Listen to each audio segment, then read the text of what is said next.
Hello, welcome to Hug Nation Live. I am John Halcyon. This is our daily practice of gratitude and connection and intention and reminding ourselves of who we want to be today. I'm so glad you're here. Whether this live or recording,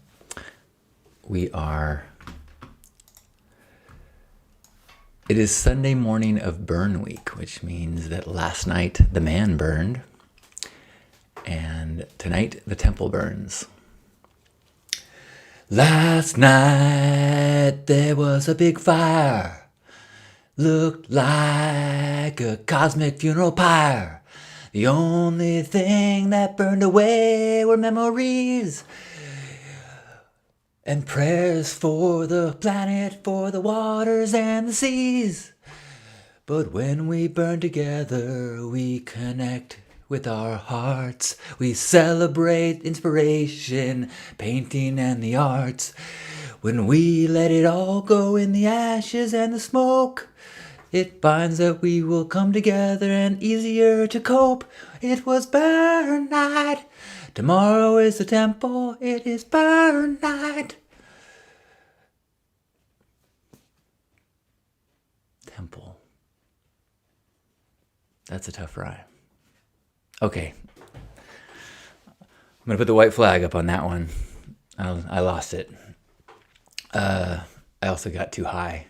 Burn night. It's temple burn night tonight. So the picture on the screen right now you can see is a photograph of the wall of the temple that my friend Brightside sent me. I gave him several letters to put in the temple, and you can, it's probably small on your screen, but there's a pink jacketed photo of Janus, who is also on my back wall every day. He's a man who helped shape me, my co-host with Betsy for Stay Sparked, and who passed this year. And I also have a letter up there. I sent a letter to for Krusty, Chad, who is another campmate who passed, and Brightside sent me a picture of that letter. I also, a woman offered to put a message on this series of bells with ribbons on them. So I have a message to Janus on a bell, and then I wrote a letter to myself, which I shared, not to myself, excuse me, to Burning Man, from myself to Burning Man, that I made another video on Instagram about. So that is up on the temple wall as well. So today I'm feeling connected to the temple vibe. I'm feeling connected to one of the most extraordinary things about the Burning Man movement is the temple. It did not start with a temple. I remember the first year that I saw a temple there, David Best, who made the temples for the first many years using, kind of the remnants of wood scraps from these like dinosaur cutout projects, and then turned it into these just fantastical sculptures and not sculptures, buildings. I don't know if I even have if I can even explain the temple, but good morning, high noon. I'm so glad to see you this morning. Good day. What are you grateful for? I'll talk more about the temple in a moment. I am grateful for movie night last night. Let me just move this camera a little bit so you can see. There's Janus's picture on the wall behind me. You can see. So I got Janus and Grandpa Caleb are my both former co-hosts. Grandpa Caleb was the past co-host of Hug Nation, and Janus, the former co-host of Stay Sparked. So I get to Maybe because of the temple, I will. There we now I can see Janus's face. Peek it through. That's not good enough. Let's turn this plant. There we go. Oh, but now it's here. There we go. There. Now I got my brothers and my grandfathers with us. Ooh, Chris is saying hello. Good morning from the Burner Express to Reno. Yay! Well, I am so pleased to connect with you, Chris, and all the burners on board. If they can hear me, hello from Halcyon. Happy burn, and thank you for adding your beautiful energy to Black Rock City. I watched the man burn last night in a Hug Nation chat room with some regulars from our gratitude circle, and it was really lovely. I went to the movies last night with Lisa. People are like, "Are you partying for the burn night?" I'm like, "We're going to the mall to have dinner and a movie," which was just right. And then we got home, and I got a text, message that people were gathering, and I wasn't sure if I wanted to watch it on webcam. And I ended up turning on the webcam as one arm was on fire and fireworks were going crazy, like perfect timing. Because if you've ever watched the man burn, it can be a long wait. And so I watched probably 5 minutes from one arm burning to fully engulfed in all the big explosions. The webcam was incredible. Like the quality, I was so impressed how much it captured. But I can only imagine what those big gas explosions were like in person. Woo! But today is a very different day on Playa, as the man is burned and many people start to take down their camps. Pink Heart gets up early Sunday morning of Temple Burn Day and starts to strike. Strike meaning break down the camp. And so the landmarks that you're used to, and sometimes even people steal the street signs, which sucks, but the city is way more difficult to navigate on Sunday. The man is no longer there as a marker, and the certain camps that used to depend on are now being taken apart. And so for me, Sunday was always a day of breaking down Pink Heart and maybe one more trip out to see if I could put something in the temple, which is usually too late. But sometimes a temple guardian will put something in the temple for you last minute, because they close it off before they secure a perimeter, for many hours before the burn. And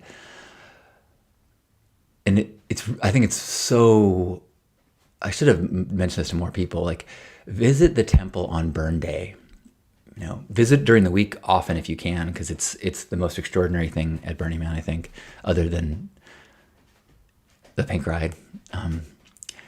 But as this raw wood structure starts to fill up with people's messages and memories, and whether it's a letter to someone who's passed or a letting go of something, an addiction, a habit, a pattern. As it fills with these beautiful messages, it takes on this power that is nothing like nothing I've ever experienced. A visceral, you feel something. And I have had the most cathartic, beautiful body, just waves of grief, but in a look like an orgasmic grief. I'm just so intense emotions and just snot and tears, and it's so healing. We just don't have, the United States doesn't have very many places where you can grieve freely. There's you go to a funeral and you dab your tears, but in the temple you can wail. You can, and people are wailing, and I really feel like there's something so good about that experience. This has happened several times where I'll be in the temple and I'm just it's like snot, it's like bawling, it's like I'm out of control, it's like the emotion is flowing through me, and it's this like, and people will be like, it's gonna be okay. I'm like, it's perfect. Like, I'm nothing's wrong. I am connecting to deep grief, deep, intense human experience in a way that is ecstatic at some level. Ooh, Mike! Oh, I've been thinking about you. Mike says it just got home last night. Oh, cannot wait to hear about it. Maureen says, 20-year burner here, grateful to be staying home this year and grateful for this live gratitude gathering, helping me to stay grounded in GoPo. Gratitude of past opportunities. Yeah, me too. And I love how often this week and today I am connecting to the way I felt there, the way I felt when I was in person on Playa, and with the temple, the way that I have felt when I've spent time there, and the profound spirituality of this place that is not anchored to any faith, but it is accessed and is a connecting tool to something divine for, thousands and thousands, tens of thousands of people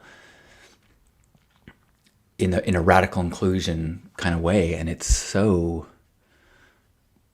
magical, and then it burns.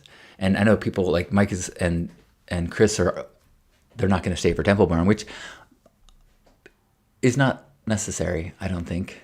It depends. I mean, sometimes it's very important. If you leave something in the temple, you want to watch it go up and see the ashes and the smoke take it away. And there's been years when I've watched the temple burn and been very emotional. And there's years that I've been like, it's beautiful, but I've already had my emotional experience in the temple. All the relief and release happened through the crying and through the tears. And then when the week's over, I'm just appreciating the burn and the community aspect, but I no longer have the same unexpressed or I've had both experiences. Heinun says, I am grateful for a meditation practice that brings me peace and love to start the day. It might bring up pain, joy, and the spectrum of emotions, but it is needed. Yeah, that's kind of like that temple thing when people say, it's going to be okay. I'm like, no, this is awesome. Like, this is me humaning as intensely as I ever have. And even like at some level, like tapping into extreme human experience is an ecstatic state, whether it is pleasure or pain or joy or grief. Like at some level, just being like in a live circuit, like the electricity of being alive, just is so. Those are rare experiences, rare opportunities, and they're gifts. Chris says, even if you didn't lose someone, you end up crying from the vibe of the people around you in the temple. Totally. I feel like if you blindfolded me and then drove me and walked me into the temple, I would start crying, even if I didn't know where I was. There's just something in the air of all the grief. Heinun says, it is told us that hard emotions or crying is not the right thing to feel. Learning it is okay and needed.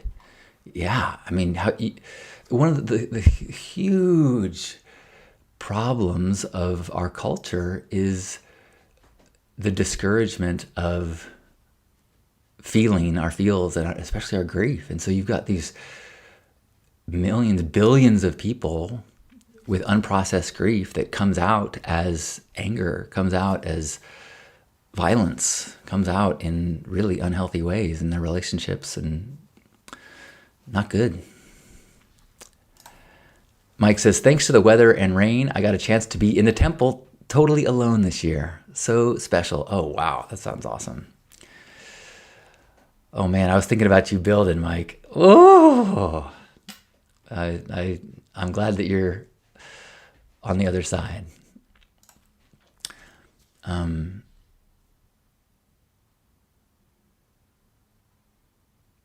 Yeah, the temple is... the temple taught me one of something that has changed my life. I mean, so many lessons at Burning Man have changed my life, which is why I talk about it so much and why I consider myself, Burning Man is infused in everything in my life. Even if it doesn't define me anymore, it still is a part of me in every way.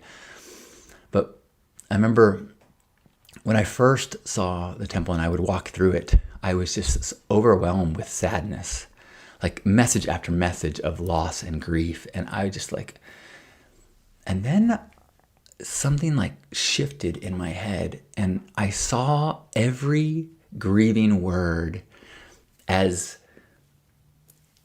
a reflection, an echo reflection of intense love. And that intense grief was a part of that same spectrum. And you cannot have that kind of grief unless you had that kind of love. And so all these messages of pain were also in my mind connected to deep love and connection. And so it became this visual representation of love, of beauty and relationship and the most incredible things about being a human being. And it just, my whole connection to grief changed because the pain of loss it cannot exist without the warm beauty and joy of love. Like they are part of the same wave. And so that helps me to see the beauty, the poetry, the beauty of that intense human experience.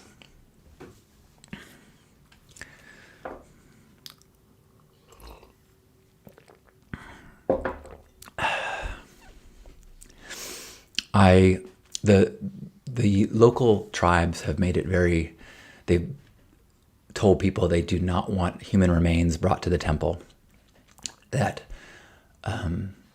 they do not want to be responsible for tending to the spirits or something like that. I'm probably phrasing that wrong, but if you ask on message boards, I want to bring my parents' ashes, they'll say, please don't, you've been asked not to. I was not aware of that request in the past, and I have brought my grandpa's ashes I placed in the temple, and I had been asked to bring others' ashes years ago. Actually, many years ago, a woman who is active in Hug Nation, she had a child, named it Caleb after my grandfather, and it was very premature and only lived a few days. And so I placed the ashes of a 2-day-old baby in the temple one year, which was super intense. The difference between the ashes of my grandfather, who lived to be 94, and there's nothing tragic about his death. To me, it was a celebration of a life well lived and what is possible when you continually realign yourself to your ideals and your spiritual values and seeking gratitude. Then a full life is a contentment deeper than anything else, but a 2-day-old baby. And the only way I really was able to process it was to think about the cosmic lens of the universe, and how every human life is a blip of time in the timeline of the universe. Like, and so if a life is 100 years or a day, in both situations, from the cosmic sense, we're born, we are loved, and we die. And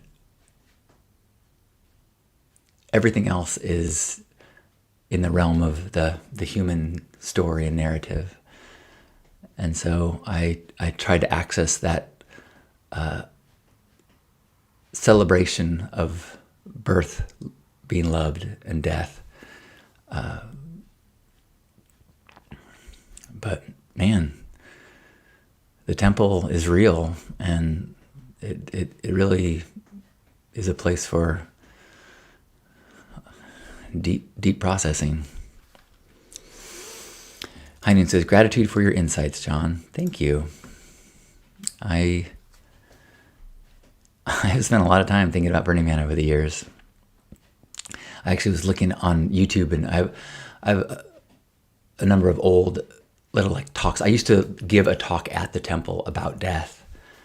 I might re-upload that today. Just, I've been enjoying revisiting old videos since I'm not making new videos on Playa this year. It's fun to revisit and re-experience. But I'm grateful for not being on Playa. I'm grateful for how satisfied and how happy I am in my home. Last night, Lisa and I went to the movies, and then we came home and we watched some streaming TV, and I was just so content in this mundane existence. We're watching a show about a hijacking and all this drama, and thinking about all the things that everyone had to go through at the burn, which, I'm sure everyone who's there is so grateful for all of the trials. But just feeling so grateful for this very ordinary moment. And I've been very tuned in this week to the idea that at this time in my life, it is the ordinary that is extraordinary. I don't need a flaming poof and fantastical sights and sounds to be awestruck and delighted. I can be holding Lisa and present in this incredibly nurturing partnership, this classroom that I'm in with her. It's extraordinary. And yet, through a lens of a younger me, painfully ordinary. I'm getting a real kick out of that. Maureen says, yes, please re-upload your talk on death. Would deeply appreciate that talk. All right. I might even have the link up. I've got a couple. Here's this one. I'm just going to put this. You should be able to see this link. Let's see.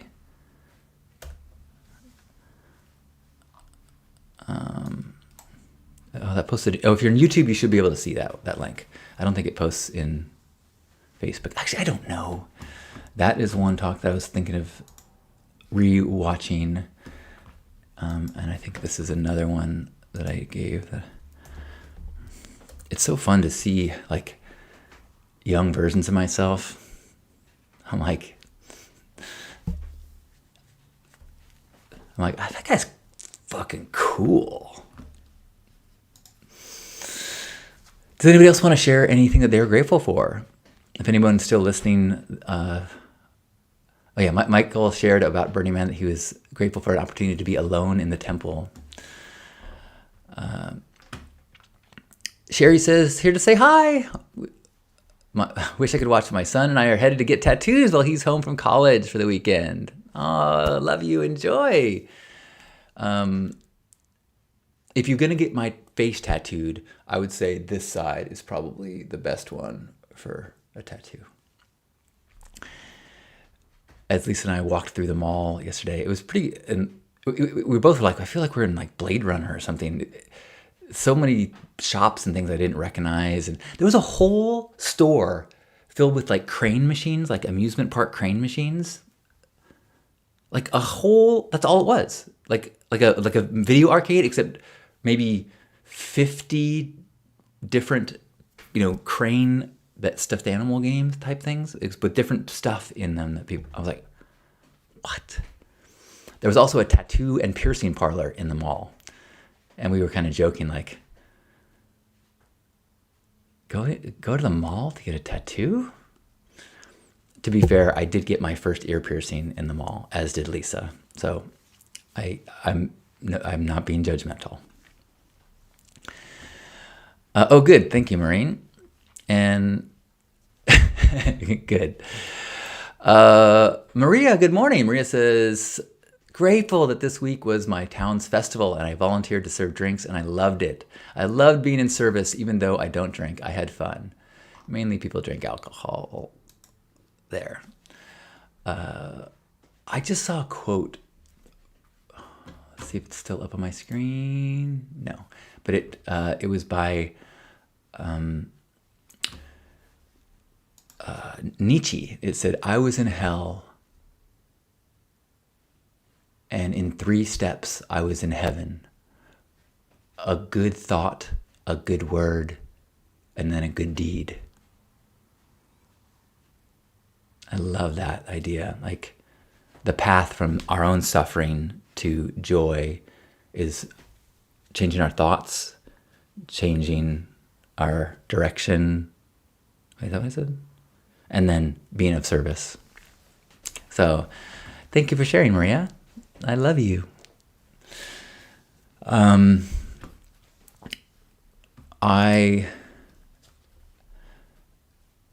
so grateful for Brightside, or Sean, if you're a gratitude circle person. He put some things in the temple for me, like this photo of my friend Janus, who passed this year, was on the wall behind me. And so I made I wrote him a letter that I then enclosed so it was private, and then I put it in a picture and put on a string so that he could hang it in the temple. And then I wrote a letter to Krusty, Pinkheart, old school Pinkheart campmate. And I've done that in the past for many people. I've offered, email me a letter or photos. I will print it out and I'll put it in the temple. I've done that for years. And it was really beautiful to get offered from several people, actually, but to be able to know that my stuff was placed in the temple. I'm grateful that yesterday I got lots of cool youngin' energy. We got to babysit for our friend's almost 4-year-old girl yesterday in the morning and make art together.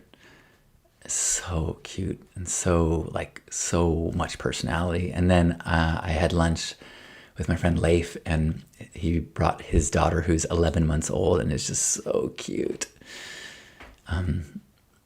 So such a blessing to be able to absorb the energy of a child, especially as a non-parent who doesn't have any of the added responsibilities, the added responsibilities. As I'm just enjoying how cute this little baby is, the father's monitoring what's she going to put in her mouth, is she hitting the spoon too hard on the table, this constant vigilance. And it's really nice to be able to just appreciate. And so thank you, parents, for taking on the most important job in the world.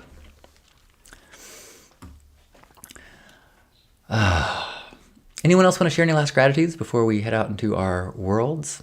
Or anyone have a temple experience or story or question?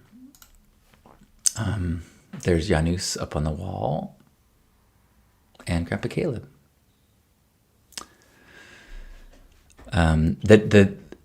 There's a somewhat famous picture of me dancing on top of the Hugmobile with a rainbow. That was one of the most magical days of my life. It was 2007. My grandfather died in 2007, and so I bought the Hugmobile that year. Well, I bought it right after he died. So I thought I wasn't going to do Hug Nation anymore. I'm like I'm not pure enough to be the messenger for this. That was Grandpa, So I think it's time to stop. And someone was like, wait a minute, like Hug Nation was confined to his little dorm room because of his frailty, but he's free now. Why don't you take it on the road? And like that seed landed, and within 2.5 weeks, I had bought an 83 A style, big boxy motorhome, and 24 foot, so not big, it's small, but big for me. Painted it pink, and then had an artist I know, Griffin One, a graffiti artist, paint wings on the side with my grandpa's ashes mixed into the paint job. And then it says on the side, "The world would rather hug you than hurt you." And then I took the Hugmobile on a 6-city tour with my friend Spotman. We drove up, and the interior's full of pink fur on the inside. We went to Seattle, Portland, Sacramento, LA, San Diego, and we met people in person that had been followers of Grandpa and Hug Nation along the way. And so did that, and then drove the Hugmobile to the burn. And it's funny, it made it its first year. The next several years did not, but it made it the first year. And on the day that I rode out to put my grandpa's temples, my grandpa's ashes in the temple, it started sprinkling and then raining, and a rainbow popped up. So I get back to camp, and it's like not really raining, but it's raining in the distance, and so there is a literal rainbow on the top of the Hugmobile. I just placed his ashes in the temple. His ashes are in the Hugmobile. There's a rainbow on top of the temple, and I just started dancing on top of the Hugmobile. And I have some like video footage and photos of this like incredible moment where Burning Man, my grandpa, death, life, nature's miracles, is just like, wow. Wonder if I can quickly show you that photo. Oh, you know what? I might even do one better. Let's see. Okay, I'm just gonna tend not too long trying this. Let's see if I go to.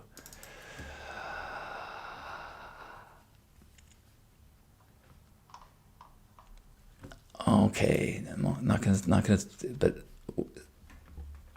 there, and this will be. Oh, no, that's not it.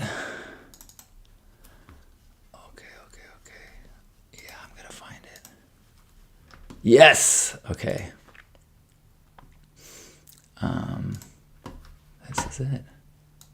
This land is yours, but you're a long, long way from home. As I drown my fear underneath. Look at that. Wow.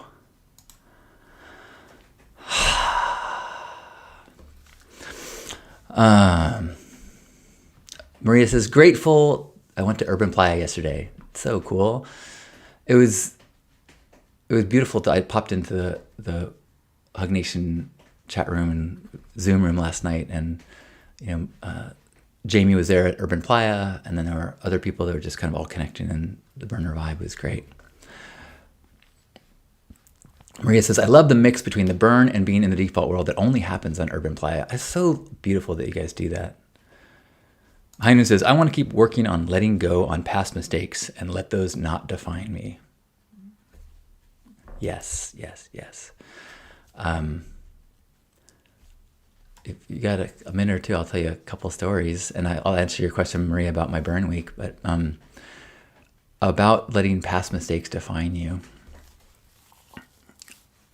I may have told this story before, but I used to, for 10 years, I would go to these weekly lectures by Jacob Glass about A Course in Miracles, or Byron Katie, or Eckhart Tolle, but mostly based on A Course in Miracles. And really transformative process of his teachings. Jacob Glass was awesome. And every week, he would start with like a 10-minute meditation. And so, like, if I didn't get there before the meditation started, I would wait outside and then find a seat after the meditation was done, because I didn't want to be like shuffling and bumping people as during the meditation. It was rude. But almost every week, somebody would come in mid-meditation and go find it. You know, I would get so angry at these people, like judging and pissed at them.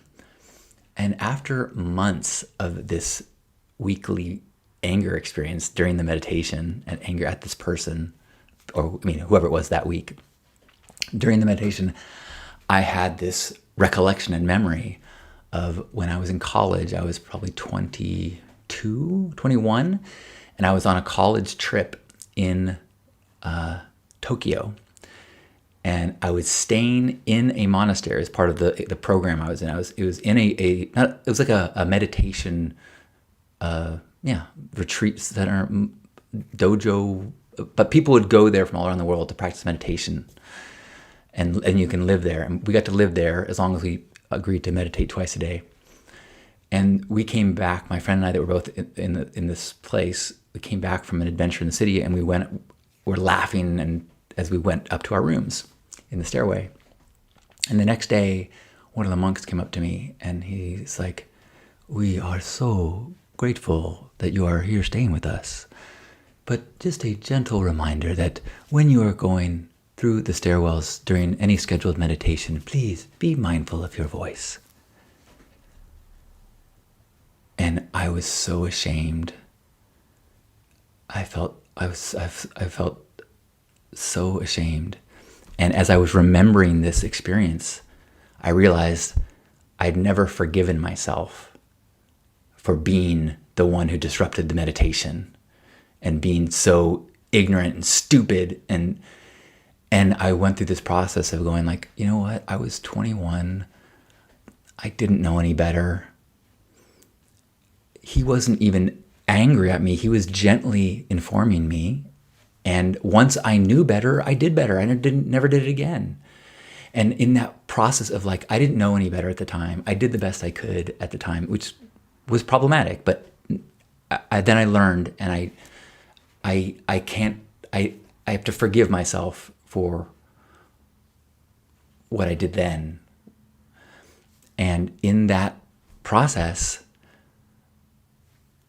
all the judgment went away of the people who are making noise and coming into meditation. It was like I was suddenly free to love them, forgive them, and acknowledge that if it bothers me, I can be like the monk and be like, "It's so nice to have you at these lectures. If you wouldn't mind in the future, could you, if I wanted to," but I didn't. I never did it because I no longer had the unresolved self-judgment that I was projecting into the world. Super powerful lesson for me. So good luck, High Noon, as you work on letting go of those past mistakes. And I really am a believer that we always do the best we can with what we've got. So in the past, you did the best you could.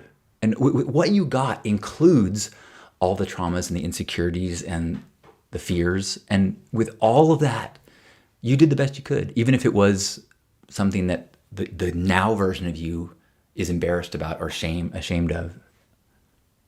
Would you do it differently now? Okay, then forgive the past version of yourself.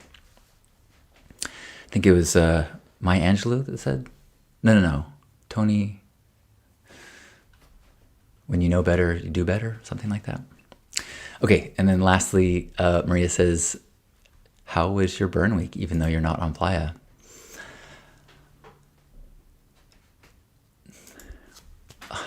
You know,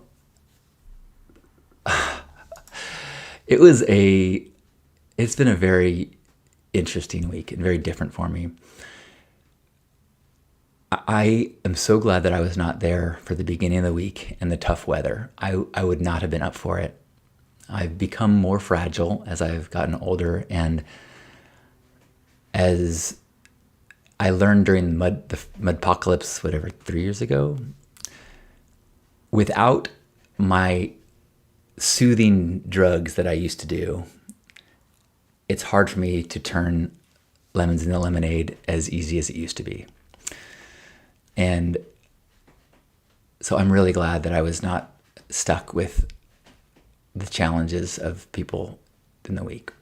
I also had, just knowing that I had two of my children, Pink Heart and the Pink Ride, were both happening with other people taking on and leading it. It made me feel so good to know that that was happening.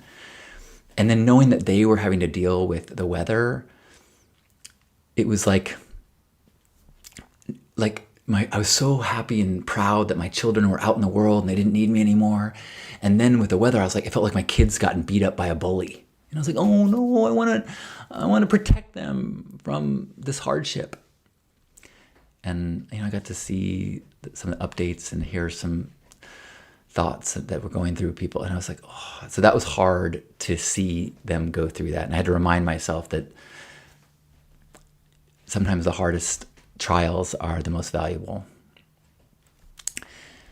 And then the other interesting thing about this week for me was that, I put up quite a few Burning Man related videos on my Instagram, and they all got picked up by the algorithm in some way and got significantly more views than I normally get. Ranging from, I think between them all, probably 2 million views of videos, but a lot of them, 150,000, 150,000, 100,000, 250,000, 300,000, 800,000 views, which is a lot for me. And so that had multiple rippling effects. One was that I got in front of, through the algorithm put me in the feeds of many burners who I'd crossed paths with at some point in the last 25 years, and so saw this video pop up and wrote me something beautiful, or reminded me of some interaction, or some way that Pink Heart or our meeting was special to them. And that was so cool to feel those ripples in the world. Priceless. But the other effect was that because the algorithm is what it is, it was putting my video in front of people who were instigated, people who were not burners, people who, this algorithm system, it wants people to engage. And so there were tons of people saying shitty things about Burning Man, about me. And usually if I get a notification that I've got a comment, I'm excited for an opportunity to connect with someone who connected with something that I made, something I said. And this week, when I get a notification that I have a comment, there's a better than 50% chance that comment is going to be ugly. And I'll be honest, there were times when that really discouraged me, and I got really disappointed in people. But it did have an interesting effect. Like as I've been in it and absorbing it, it's been helpful in understanding just the culture and the world. Because here I'm talking about this thing that has changed my life for the better, made me a better person, helped me to be more connected. I'm glowingly talking about something that I love. And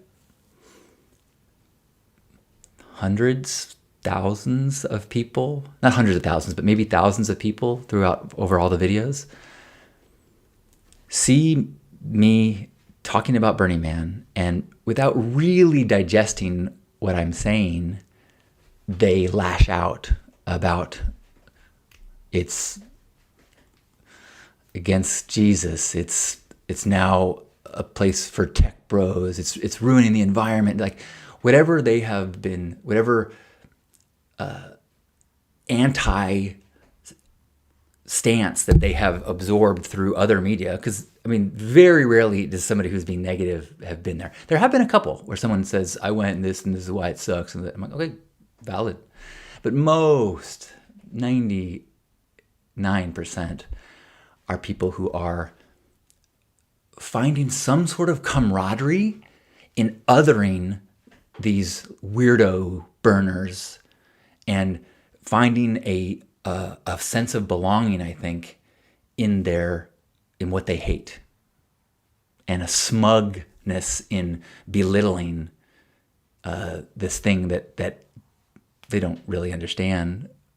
But there's a satisfaction, a camaraderie. It's an othering. It's a them, and that is watching it from such an intimate viewpoint really helps me to see the way manipulation is happening in our media, and the way politicians and people in power play into that so easily to get us into maybe acting against our own interests often. So it's been not everything about this week has been beautiful. Some of it has been incredible. Knowing that the things that I've participated in Burning Man are happening, that has been incredible. I got pictures from the Pink Ride. Someone who I know saw the Pink Ride happening and just took a little video and sent it to me. So I got to see the day of the Pink Ride. I got to see that it happened. It was so. I am so grateful for this week.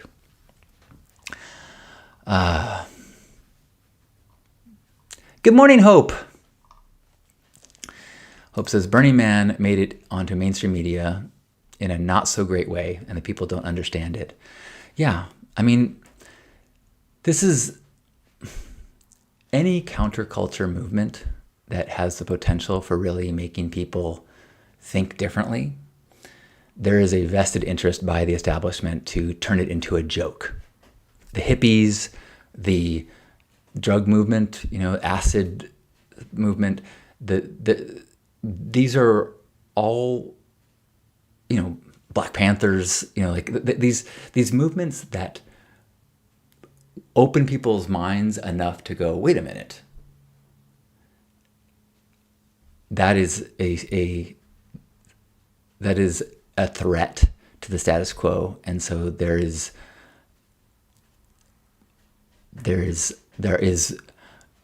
government budgets to discredit things like Burning Man. It's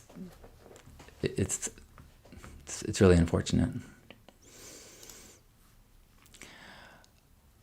Valetas, good morning, good day, hello. Says, grateful the algorithm finally sent you my way. Sorry you got hit with the strays. Oh, see, you just made my day, because the mind really wants to focus on the negative things. And the truth is, there's also been many people like you who have found, we've found our way to each other. Especially the people who found their way through the things that I said about my grandfather. So I might be leaning into that a little bit more, especially after this week. Like, I'll have way less to say about Burning Man this week. So hopefully the algorithm will think to itself, this guy gets good, positive engagement as well, especially with grandpa stuff. Lots of really beautiful comments and which is, what the algorithm doesn't care if you say, oh, this is so beautiful, or this is a pagan loser. Either way, it's like, cool. It's getting people riled up. So I'm going to try to tap into the inspiration, connection, heart-opening stuff more. Heinen says, grateful for the space and time with y'all. It is helpful to be surrounded in curious beings and authenticity, even in the pain. Thanks, Heinen. Well, wow, it's almost 10 o'clock. And this is Sunday. It is Temple Burn Day. I encourage you to take a moment today and pull into your mind someone that you have lost, that is no longer on this planet, in this realm, and to bring in positive memories of them, and to maybe allow some grief. And in that feeling, know that that sadness is a reflection of the love. I am so grateful for my grandpa Caleb's presence in my life. He died in 2007, and he's still a part of my life every single day. If you ever stay until the end of these broadcasts, we will end with a nod to him. Good morning, Idaho, or whatever time it is for you right now. You are so welcome. Thanks for being a part of this collection and gathering. A big point of these daily gatherings is, one, to share gratitude, and two, to remember that we're not alone, that there is billions, I'll say millions, hundreds of millions of like-minded, open-hearted people. And it's easy, whether it's from negative comments or news articles, to feel like they're all bastards out there. And that's just not true. And the more that we can remember that we're not alone, the more that we can be empowered to demonstrate being love ambassadors, which then in turn gives others permission. We become permissionaries. And with that, wherever you are, I encourage you to give yourself a squeeze. Hug yourself, as Grandpa and I used to do, and as I do every day. And as you are being held, imagine that you are being held by me and by everyone who's here, everyone who's ever been through this Hug Nation space, by Grandpa Caleb. And as you are being held and you are hugging us, we are connecting in that place beyond the physical, acknowledging this shared human experience we're having. We are so much more alike than we are different, no matter what our leanings are, no matter what jersey color we wear, whatever teams we think we're on in the us-them games of being in culture. We're so much more alike than we are different. So let's just let go of the ego thoughts and go from a me into a we for a moment. Just feeling part of a single human expression. Grateful to be gifted with consciousness and sensations and all of it. The grief, the joy, the triumph, the uncertainty, the love. What a gift to share this journey with fellow humans who are striving to be present, to be real, to truly experience what it is to be alive. Let's take a deep breath in and squeeze ourselves, squeezing one another. On behalf of Grandpa Caleb and Larry Harvey and all of us here, thank you for being here for this Hug Nation Live, every day at 9 a.m. Pacific time.